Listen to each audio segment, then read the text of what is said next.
Welcome to Outside Views, and today we continue our series Briturn, the Obstacles. And this is Chapter 12, Food Safety, Veterinary and Phytosanitary Policy. As we examine the possibility of the UK joining the European Union again, it's essential to remember that this would not be a simple reversal of Brexit. The UK would need to apply as a new candidate and undergo the rigorous EU accession process, adhering to all the requirements for membership. And today is, as I said, on Chapter 12 of the Acquis Communautaire, the Food Safety, Veterinary and Phytosanitary Policy. And the EU has one of the most stringent food safety systems in the world. Its policies regulate food production from farm to fork, ensuring the highest hygiene standards, consumer protection and sustainability. For the UK, aligning with these rules again would involve major regulatory changes, compliance with strict safety protocols, and the re-establishment of institutions that monitor and enforce food safety standards. Before Brexit, the UK fully complied with the EU's food safety regulations, benefiting from harmonized standards that allowed seamless trade in agricultural and animal products across the single market. Since leaving the EU, the UK has established its own food safety framework, which diverges in some key areas. Joining the EU again would require reversing these divergences, which could pose significant challenges for UK businesses, regulators and policymakers. But let's break this down into three key areas, into food safety, veterinary controls and phytosanitary regulations. And first, food safety. The EU sets out comprehensive hygiene regulations to ensure food products meet strict safety and quality standards. And this includes requirements for food processing, packaging, labeling, and traceability. The General Food Law Regulation underpins these measures, requiring all food businesses to demonstrate compliance with EU safety standards. The UK has largely maintained these rules post-Brexit, but deviations have begun to emerge.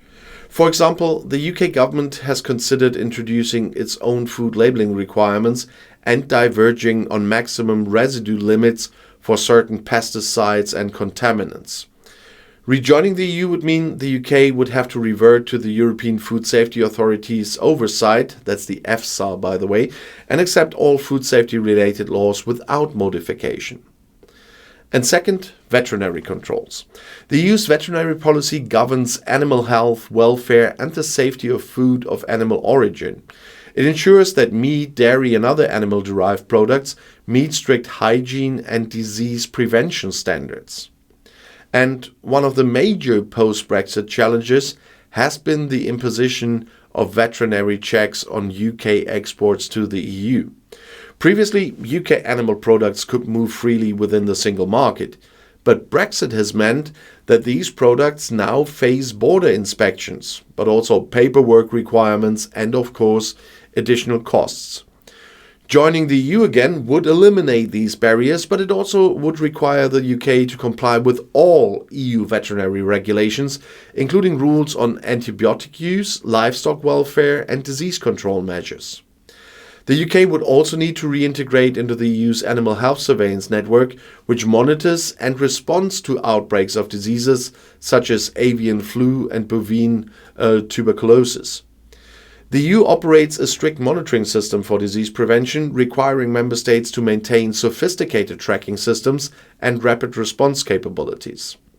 While the UK has its own system in place, joining the EU again would mean adapting to EU-wide reporting structures and reintroducing collaborative disease control efforts with EU partners. And the third area is phytosanitary policy, and this covers plant health, the regulation of pesticides and the prevention of harmful organisms that could threaten crops and biodiversity. The EU has strict rules on seed quality, on plant protection products and biosecurity measures to prevent the spread of invasive species and agricultural diseases. Post-Brexit, the UK has started to diverge in areas such as pesticide approval, genetic modification policies and plant health checks. Joining the EU again would require the UK to bring its phytosanitary regulations back into alignment, which could impact agriculture producers and food importers. One of the most visible post-Brexit consequences has been border friction related to sanitary and phytosanitary checks. These checks apply to food, plants and animal products crossing into the EU and are necessary to ensure compliance with EU safety standards. Before Brexit, these checks were unnecessary because the UK and the EU shared the same regulatory framework. Since Brexit, UK exporters have faced delays, additional costs and lost business due to SPS requirements. Joining the EU again would remove these trade barriers, but it would also mean that the UK would have to strictly follow EU food safety and agricultural regulations with no room for national deviations.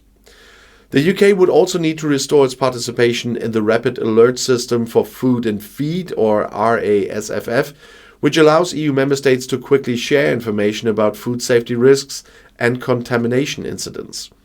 This system is crucial for preventing the spread of unsafe food products and coordinating recalls across the single market. While the UK has developed alternative monitoring mechanisms, joining the EU again would require full integration into the RASFF and other collaborative safety programs. But how difficult would it be for the UK to complete this chapter? From a technical perspective, the UK already has a strong food safety system and well-established regulatory institutions. However, divergence since Brexit means that adjustments would be necessary. Joining the EU again would require full compliance with the EFSA's rules and the introduction of EU-approved veterinary and phytosanitary controls and the harmonization of all food-related regulations. A major benefit of reintegration into the EU's food safety network would be the removal of SPS barriers to trade. UK food producers and exporters have faced significant challenges since Brexit due to border delays and additional certification requirements. Joining the EU again would allow for frictionless trade in agricultural and food products, benefiting both businesses and consumers. However, there are political and economic challenges. Some UK policymakers have advocated for regulatory divergence in food safety standards, particularly concerning gene editing, pesticide approvals and farming practices. Joining the EU again would mean surrendering this flexibility and fully adhering to EU regulations. Additionally, the UK's food industry would need to adjust to EU labeling, but also packaging and traceability requirements, which may differ from domestic policies introduced post-Brexit. So in conclusion, Chapter 12, Food Safety, Veterinary and Phytosanitary Policy, highlights both the opportunities and obstacles of a potential Briturn. While the benefits of regulatory alignment include the removal of free trade barriers, enhanced food safety and greater consumer confidence, the process of harmonization would require significant political commitment and industry adaptation. And for the UK, this chapter is not just about compliance. It's about restoring trust in food safety mechanisms, rebuilding trade relationships, and ensuring the highest standards for public health and, of course, for agricultural sustainability. So thank you for joining me on this 12th step in our exploration of the obstacles to Briturn. And if you found this analysis insightful, please like the video, share it, and subscribe to Outside Views for more in-depth discussions on the policies in our post-Brexit world. And of course, let's continue the conversation in the comments below the video, because I want to know, what do you think about the UK's ability to align with the EU's food safety policies? I look forward to your thoughts, and as always, stay informed and see you in the next video. One of those is right here in the end screen.